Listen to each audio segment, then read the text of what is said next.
दही चिउरा खाने भनेपछि असार 15 र मानो रोपेर मुदी उम्राउने दिन पनि भनेर भनिन्छ र असार 15 मा धान खेतको पनि सुरुवात गरिन्छ र किसानहरूले अति नै रमाइलो पनि गर्छन्। आज दही चिउरा हामी असार 15 विशेष बनाउने छौं, जसको लागि एउटा भाँडामा दहीलाई राखिदिने।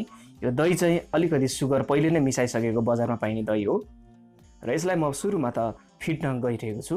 र दही चिउरा भनेपछि असार 15 मा खाँदाखेरिमा मजा नै बेग्लै र छुट्टै अनुभव पनि हुन्छ र अलिकति चिनीलाई पनि राखिदिने। चिनी पहिले नै मिसाइसकेको दही हुनाले अलिकति कम राख्दा हुन्छ। अलिकति सुकमेललाई पनि राखेर सँगै यसरी मिक्स गरिदिने। यदि तपाईँ च्यानलमा नयाँ हुनुहुन्छ भने च्यानललाई सब्स्क्राइब पनि गर्नुहोस्। र अलिकति मैले यो केरा राखेको छु।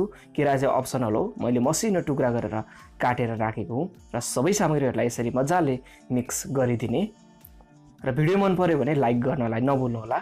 र अब चाहिँ माथिबाट चिउरालाई यसरी राखिदिनुपर्छ र असार 15 मा खाएको चिउराको याद नै बेग्लै हुन्छ र बीचमा यसरी यसलाई मिक्स गरेर तयार गर्ने।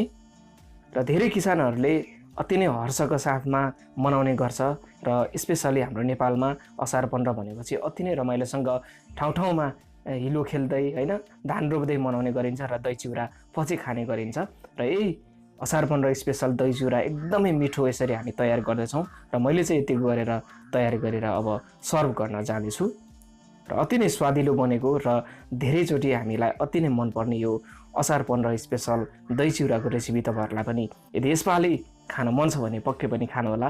झनै मौका मिल्यो भने हिलो खेल्दै हैन आफ्नो खेतमा अथवा कुनै पनि ठाउँमा गएर र धान रोप्ने कोसिस अलिकति गर्यो भने झनै त्यसको बेग्लै मजा नै हुन्छ। र यसरी आज तयार गरेको दही चिउराको स्पेशल थोरै नयाँपन लिएर आएर बनाएको यो दही चिउराको रेसिपी तपाईँहरूलाई कस्तो लाग्यो? यदि मन पर्यो भने भिडियोलाई लाइक शेयर अनि च्यानलमा तपाईँ नयाँ हुनुहुन्छ भने सब्स्क्राइब पनि गर्नुहोस्। यस्तै नयाँ रेसिपी लिएर आउनेछु। तबसम्मको लागि नमस्ते।